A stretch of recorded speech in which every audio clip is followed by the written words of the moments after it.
Boa noite, pessoal. Meu nome é Priscila, sou doutoranda, do programa de pós-graduação Multicêntrica em Ciências Fisiológicas, orientada pelo professor Alexandre, e hoje eu vou falar para vocês um pouco sobre a aula de regulação da pressão arterial. Então, para a gente entender a regulação da pressão arterial, primeiro a gente tem que entender quais são os determinantes dessa pressão. Como todo mundo já sabe, a pressão arterial é a pressão que o sangue faz na parede das artérias, quando ele é bombeado pelo coração. Então, mais precisamente, na artéria aorta. Então, quando o coração bombeia o sangue, causa uma pressão ali dentro da aorta, e essa pressão que vai ser causada, ela depende de vários fatores, Se ela vai ser maior, se ela vai ser menor. Então, a gente precisa entender primeiro quais são esses fatores. Então, aqui nós temos o volume sanguíneo como primeiro determinante da pressão arterial. Então, a gente sabe se num sistema fechado, se a gente colocar mais água, fica com mais pressão. Se a gente coloca menos água dentro daquele sistema de tubos fechados, fica com menos pressão ali dentro. Então, o volume sanguíneo, então, vai depender da ingestão de líquidos e da perda de líquidos, obviamente. E essa perda de líquidos pode ser tanto passiva quanto regulada pelos rins. Essa perda passiva seria pelo suor, vômito, diarreia, outras formas da gente perder líquido que não seja pela urina. Então, a gente vai ver mais para frente a principal, que é a regulação pelos rins. O segundo determinante da pressão arterial é a eficiência desse músculo como bomba do músculo cardíaco, que é chamado débito cardíaco. O que é o débito cardíaco? É a quantidade de sangue que o coração consegue ejetar em determinado tempo. Então, por exemplo, em 1 minuto, o coração, em média, consegue ejetar 5 litros de sangue por minuto, para o corpo inteiro. Então, essa eficiência, a quantidade de sangue que ele ejeta por minuto, ela é determinada, obviamente, por duas coisas. Frequência cardíaca, a quantidade de vezes que ele faz a sístole num determinado tempo, e o volume sistólico, que é a quantidade de sangue que ele consegue ejetar em cada sístole. Então, se numa sístole ele consegue ejetar 70 ml de sangue, então a gente vai multiplicar 70 pela frequência cardíaca e a gente vai ter o débito cardíaco. Então, aqui o débito cardíaco é igual à frequência cardíaca vezes o volume sistólico. Então, se eu aumento o volume sistólico, eu aumento o débito cardíaco e eu aumento a pressão arterial. Se eu aumento a frequência cardíaca, eu também aumento o débito cardíaco. E se eu aumento o débito cardíaco, eu aumento a pressão arterial. Só mencionando aqui a relação, que eu já tinha falado do volume sanguíneo. Se eu também aumento o volume sanguíneo, eu aumento a pressão arterial. E o contrário também é verdadeiro. Se eu diminuo o volume sanguíneo, eu diminuo a pressão arterial. Para aqui também. Então, o terceiro determinante da pressão arterial é a resistência do sistema ao fluxo sanguíneo, determinada pelo diâmetro das arteríolas. Então, o que é essa resistência do sistema? Quando o sangue flui do coração para as menores artérias, para as arteríolas, ele está passando de um local de maior pressão, de um gradiente de maior pressão, para um de menor pressão. Por isso o sangue consegue fluir facilmente. Então, depende dessa pressão que está lá na frente, lá nas arteríolas. Então, imagine uma arteríola. Se ela estiver bem dilatada, bem grandinha, ela está exercendo menor pressão nesse sistema. O sangue vai conseguir passar por ali mais facilmente. Agora, se acontece alguma coisa que causa vasoconstrição dessas arteríolas, fica mais difícil ali do sangue passar por aquele local menor, e isso aumenta a resistência periférica, que nós vamos chamar. Quando você soma todas as arteríolas do sistema, ou de uma parte do sistema, fazendo vasoconstrição, fica mais difícil, de uma maneira geral, para o sistema enviar o sangue, que tem que ir de um lugar de maior pressão para menor pressão, mas eu estou aumentando a pressão lá embaixo, né, nas arteríolas, então eu vou precisar fazer uma pressão maior ainda lá no início, para o sangue conseguir fluir para dentro dessas arteríolas com vasoconstrição. Então, é o que nós chamamos de resistência vascular periférica, né? Se eu aumento a resistência vascular periférica, eu aumento a pressão arterial, né? E a resistência vascular periférica depende do diâmetro das arteríolas. Se elas estiverem mais dilatadas, a resistência é menor. Se elas estiverem menos dilatadas, ou seja, vasoconstritas, a resistência vascular periférica é maior, ok? E agora, no quarto determinante da PA, a gente vai ver a distribuição relativa do sangue entre os vasos sanguíneos arteriais e venosos. Por quê? Como assim distribuição relativa? Que é determinada pelo diâmetro das veias. Porque o sangue não fica parado, né? Ele está ali em movimento, né? Tanto nas artérias quanto nas veias. Só que nas veias, a gente sabe, tem uma dificuldade maior do sangue voltar, né, para o coração, que nós chamamos de retorno venoso. E aí, o diâmetro dessas veias pode ajudar ou não esse retorno venoso. Quando as veias estão bem abertas, né, bem dilatadas, aquele sangue vai passando por ali com mais dificuldade e acaba sendo de forma mais lenta. Então, acabam até chamando essas veias de um armazenamento de sangue, digamos assim. O corpo não está tão precisando de sangue nesse momento, a pessoa não está correndo, não está fazendo um exercício físico, então não tem necessidade do sangue correr tão rápido. Então, essas veias dilatam e ficam como se ele tivesse acumulado ali nas veias, mas ele está sempre fluindo, obviamente. Agora, quando eu preciso, né, de uma maior quantidade de sangue para fazer um exercício, por exemplo, aí as veias já não podem, né, se dar o luxo de ficar com esse tanto de sangue ali para elas, e elas fazem vasoconstrição. E o que essa vasoconstrição vai fazer? Vai fazer com que o sangue chegue mais rápido lá na veia cava e entrar de novo no coração. E isso acaba fazendo com que haja um maior retorno venoso, certo? E o retorno venoso, aqui que nós acabamos de ver, a diminuição do diâmetro das veias aumenta o retorno venoso, porque, né, dá uma empurrada, dá uma ajudada para o sangue chegar lá em cima no coração. E o aumento do retorno venoso aumenta a pressão arterial. Mas por quê? Porque o retorno venoso está relacionado também com o débito cardíaco. Os dois são intimamente ligados. Se eu aumento o retorno venoso, obrigatoriamente eu também aumento o débito cardíaco. Né? Você imagina, tem mais sangue chegando ali no coração, então, consequentemente, mais sangue vai ser bombeado, né? Vai ser um maior volume sistólico também.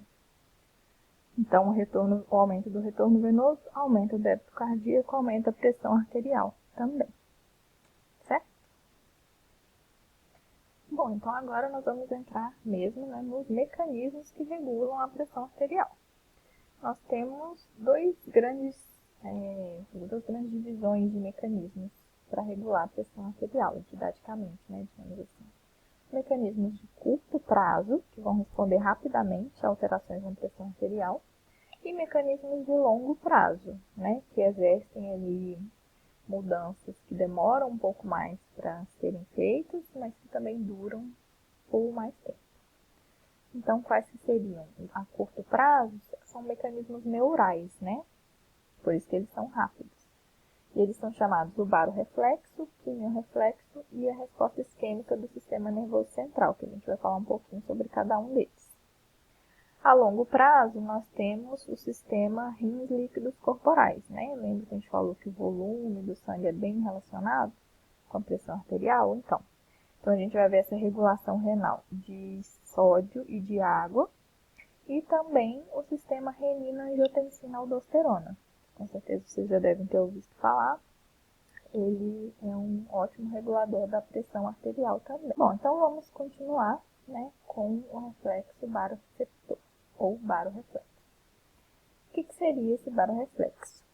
Ele é principalmente, né, ativado pelos barorreceptores. O que são esses barorreceptores?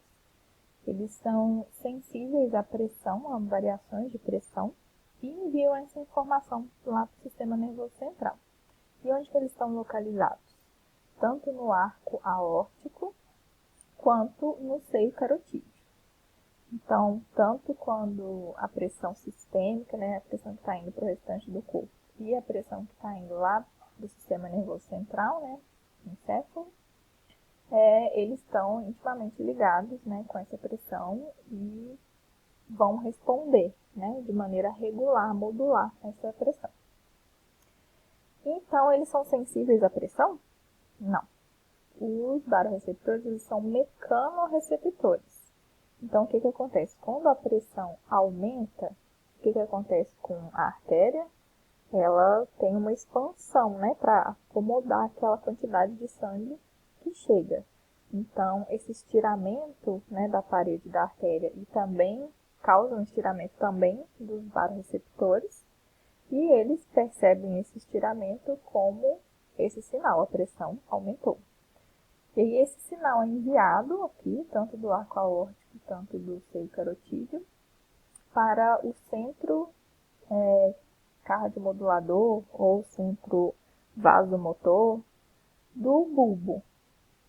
E aqui no bulbo, então, que são feitas as respostas, tanto simpáticas quanto parasimpáticas, para regular essa pressão arterial, que a gente já vai ver. Então, lembrando que os barorreceptores são mecanorreceptores sensíveis ao estiramento, ok? Da parede das artérias. Então, o que acontece? Quando há uma alteração na pressão sanguínea, os barorreceptores, tanto carotídeos quanto aórticos, vão enviar, né, sinais para o centro de controle cardiovascular bulbar. E esse centro de controle vai enviar, então, uma resposta, né, como todo reflexo, envia uma resposta tanto através de neurônios simpáticos quanto neurônios parasimpáticos. Então, vamos dar um exemplo.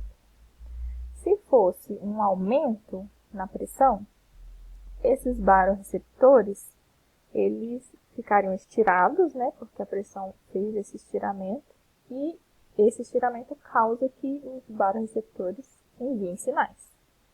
Então, eles enviaram sinais aqui para o centro de controle cardiovascular no bulbo, e o bulbo interpretou, nossa, eles estão mandando muitos sinais, isso quer dizer que a pressão está alta. O que eles fazem? Com os neurônios simpáticos, eles vão dar uma inibida nesses neurônios simpáticos, né? Por quê? Porque os neurônios simpáticos, a função deles é aumentar a frequência cardíaca, aumentar a resistência periférica, aumentar também a força de contração aqui nos ventrículos e também fazer vasoconstrição nas veias para aumentar o retorno venoso. E tudo isso, como a gente já viu, faz aumentar a pressão arterial. Então, a gente não quer isso agora, porque a pressão está alta, no nosso exemplo. Então, o simpático vai ser inibido pelo centro de controle cardiovascular bulbar. Como a gente quer diminuir a pressão, só a inibição do simpático já causa uma diminuição da pressão, mas aí também os neurônios parasimpáticos também ajudam, né, com um estímulo aqui direto para diminuir a frequência cardíaca, ok? Então, os parasimpáticos atuam quando ativados para diminuir a frequência cardíaca. E o simpático, o contrário, né? Quando ele está ativado, ele aumenta a frequência cardíaca, aumenta a força de contração, aumenta a vasoconstrição nas arteríolas, aumentando a resistência vascular periférica e nas veias, aumentando o retorno venoso. ok? Bom, então vamos lá. Essa regulação, então, do baroreflexo é só quando a pressão arterial aumenta muito, ou quando ela cai muito? Não. A gente vai ver que o baroreflexo ele tem uma regulação momento a momento, a cada batimento cardíaco. Então, aqui a gente vê a pressão arterial variando a cada batimento cardíaco, né? Uma sístole, a pressão aumenta, e na diástole a pressão cai. Sístole aumenta, diástole cai. E aqui, quando se mede a atividade dos barorreceptores durante, né, o ciclo cardíaco, a gente vê que nesse momento de sístole, que aumenta rapidamente a pressão arterial, os barorreceptores já percebem e já disparam. E todo aquele mecanismo lá que eu expliquei no slide anterior acontece nesse curto espaço de tempo e a pressão arterial volta, né, na diastólica aqui, né, embaixo. E aí, nesse período, eles param de enviar sinais. Mas eles pararem de enviar sinal quer dizer que eles estão desativados? Os mecanorreceptores lá estão desativados porque não tem estiramento da parede? Não, isso é um sinal importante. É um sinal de que a pressão está baixa, né? Se ele estiver assim, sem enviar sinal algum, provavelmente a pressão está muito baixa, mais do que deveria. Então, ele nunca fica inativo. Sempre está mandando um sinal, seja ele aumento da atividade, ou zero atividade, ou baixa atividade, tudo isso é um sinal que ele está enviando lá para o centro de controle cardiovascular. Então, é importante lembrar disso, que momento a momento o reflexo barorreceptor está enviando sinais, sem parar, para o controle fino, regulação dessa pressão arterial. Aqui também a gente pode ver, né, o que eu expliquei, quando a pressão arterial está bem baixa, então o barorreceptor também fica com uma baixa sinalização, porque ele não está sendo muito estirado. E aqui numa pressão média, aqui essa linha do meio é o diâmetro do vaso, né? Então o vaso não está dilatando tanto assim, nessa baixa pressão, então o barorreceptor também não está percebendo tanto esse estiramento. Aqui, na pressão arterial normal, né, como aquele que eu mostrei anteriormente, o barorreceptor se ativa no momento da sístole e diminui sua ativação no momento da diástole. Sístole e diástole. Agora, e se eu tiver uma hipertensão? Se a minha pressão permanecer alta por um bom tempo, o que acontece? Aqui eles chamaram de saturação. Então, nós temos uma saturação desses barorreceptores, porque eles ficam enviando o tempo inteiro que, mesmo na diástole, essa pressão está alta. A parede do vaso está estirada, né? Então, eles ficam desse jeito, enviando sinais o tempo inteiro. E se isso continuar? Se essa pressão não adianta nada o que ele está fazendo, tentar inibir o simpático, tentar estimular o parasimpático a diminuir a frequência cardíaca. E aí? O que acontece? Eles vão ficar assim para sempre? Não. Eles podem sofrer uma adaptação. E aí, por isso que pode ter desenvolvido aí uma pressão arterial crônica, hipertensão arterial crônica, que esses barorreceptores vão se adaptar a essa pressão alta e vão parar de emitir tantos sinais quando ela estiver tão alta, certo? E aqui, então, um resumo de todo o controle, né, do baroreflexo. Então, nós temos aqui primeiro um exemplo de aumento da pressão sanguínea. Coloquei essa imagem aqui para a gente só lembrar aqui do centro de controle cardiovascular no bulbo e que tem os seus neurônios que controlam, tanto pela via parasimpática, aqui em vermelho, quanto na via simpática, aqui em verde.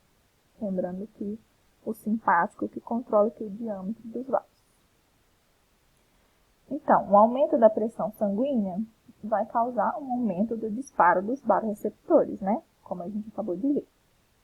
E aí os neurônios sensoriais vão levar essa informação lá para o centro de controle cardiovascular no bulbo, e isso vai emitir duas respostas: diminuição da atividade simpática e aumento da atividade parasimpática. Então, a diminuição da atividade simpática significa o quê? Que vai liberar menos noradrenalina para agir nos receptores. Receptores alfa aqui no músculo liso, arteriolar, receptores beta no miocárdio e beta 1 também no nódo sinoatrial. Então, se não fosse essa inibição, o que ele faria?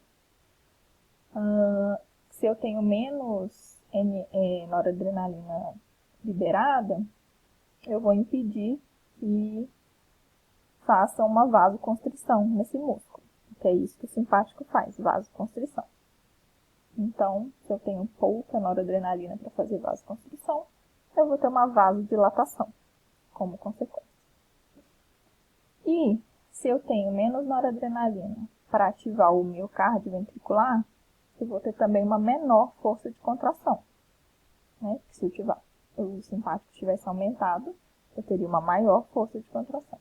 Mas nesse caso, ele está sendo inibido. E a mesma coisa acontece no nodo sinoatrial, né? Que é onde tem a nossa frequência cardíaca. Aqui nos receptores beta 1 também vai ter menos noradrenalina, então menor frequência cardíaca. E aqui na frequência cardíaca ela também é controlada pela atividade parasimpática. Então vão ter mais acetilcolina nos receptores muscarínicos, que ajuda também a diminuir a frequência cardíaca. Então, tudo isso a gente já viu, né, que o aumento da vasodilatação vai diminuir a resistência periférica, a diminuição da frequência cardíaca e da força de contração diminui o débito cardíaco, e esses dois fatores diretamente diminuem a pressão sanguínea. Então, é um reflexo muito rápido, né, e quando a pressão aumenta, ela diminui devido a todo esse esquema. Só para abrir um parênteses aqui também, nesses receptores beta 1, que geralmente é onde agem os antihipertensivos beta-bloqueadores. Então, eles bloqueiam esses receptores beta do sistema simpático, né, no miocárdio e no nodo sinoatrial. Então, eles impedem o aumento da força de contração e impedem o aumento da frequência cardíaca. Então, acaba diminuindo aquela hipertensão arterial. Então, aqui é um dos locais onde antihipertensivos podem agir. Bom, e continuando a resposta do baroreflexo, agora numa situação de baixa pressão arterial. Aqui está colocando assim, ao se pôr em pé, que geralmente acontece, né? Quando a gente levanta de uma vez, a gente fica meio tonto por causa disso, porque a nossa pressão que estava indo lá para o sistema nervoso central caiu abruptamente. Então, esses baroreceptores também nos protegem contra isso. Mas em qualquer situação também de diminuição da pressão arterial, eles também vão ser ativados. Então, isso vai diminuir o disparo deles, né? Lembra? Nas artérias carótida e aorta. E esse sinal diminuído vai chegar no centro de controle cardiovascular no bulbo. Então, a resposta dele vai ser contrária do que a gente viu. Ele vai agora ativar o simpático e diminuir a atividade parasimpática. Então, ativando o simpático, o que vai acontecer? Vasoconstrição nas arteríolas e veias, né? Que vai aumentar a resistência periférica e também o retorno venoso, né, nas veias. Nos ventrículos, ele vai aumentar a força de contração no nodo sinoatrial, aumento da frequência cardíaca, que, como também é estimulado pelo parasimpático, o parasimpático diminuído não vai causar uma diminuição mais da frequência cardíaca. Então, aqui o simpático vai estar mais ativado do que o parasimpático. Então, aumento da frequência cardíaca. E esses dois fatores combinados aumentam o débito cardíaco. E, como a gente já viu, aumento do débito cardíaco, aumento da resistência periférica, aumento da PA. Ok? Agora a gente vai falar um pouquinho sobre o quimiorreflexo. Então, lá no arco aórtico e no seio carotídeo também, nós também temos esses quimiorreceptores localizados em corpos carotídeos e corpos aórticos, né? Então, o que tem dentro de um corpo carotídeo? Né? Aqui no caso, o maior aumento é um corpo carotídeo. Nós temos vários capilares, sinusóides, ele é muito bem irrigado com sangue para fazer essa modulação. E essas células aqui em roxinhos, são chamadas células do glomo tipo 1, são os quimiorreceptores periféricos, né? E esses quimiorreceptores periféricos, aqui eles são sensíveis a variações de pressão parcial de oxigênio no sangue arterial. Por isso essa proximidade deles aqui com o sistema sanguíneo. Então, quando eles percebem uma variação na pressão parcial de oxigênio, eles também enviam respostas, como nós vamos ver aqui. Além da diminuição da pressão parcial de oxigênio, o aumento da pressão de CO2, que é contrário, também pode ativar esses quimiorreceptores e também a diminuição do pH. Então, esses estímulos fazem com que esses quimiorreceptores periféricos enviem pelas vias aferentes, os neurônios sensoriais, para o centro de coordenação medular, que vai enviar de volta os referentes receptores para diminuir a frequência cardíaca e para causar vasoconstrição. Mas por que esses seriam resultados desejados nessa situação? Se eu tenho baixa pressão de CO2, significa que tem pouco oxigênio chegando no meu cérebro, que é uma situação muito indesejável. Então, eu causo uma bradicardia para diminuir o consumo de oxigênio pelo coração. Porque numa taquicardia e pressão muito alta, eu estou consumindo ali bastante oxigênio. Se está faltando oxigênio, eu preciso economizar. Então, ele causa essa bradicardia. E nos vasos periféricos, vai ter uma vasoconstrição. Por quê? Pelo mesmo motivo. Quando os vasos periféricos, arteríolas, estão ali para distribuir o sangue para os tecidos, se elas estão mais dilatadas, mais facilmente os nutrientes, o oxigênio, saem delas e passam para os tecidos.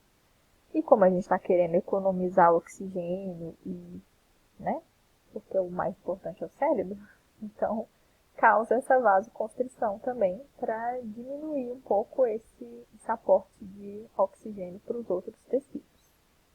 Então, esse é basicamente o sistema quimiorreflexo no que diz respeito ao controle da pressão arterial. Então, ele vai diminuir a frequência cardíaca no coração. Mas ele também participa do controle da respiração, que vocês vão ver em outra aula. E por último, nas respostas de curto prazo, nós temos a resposta isquêmica do sistema nervoso central. Então, coloquei aqui de novo para a gente sempre lembrar, que nessas respostas neurais, nesses mecanismos neurais, sempre tem o controle do bulbo e o simpático, e o parasimpático. Então, quando acontece essa resposta isquêmica do sistema nervoso central?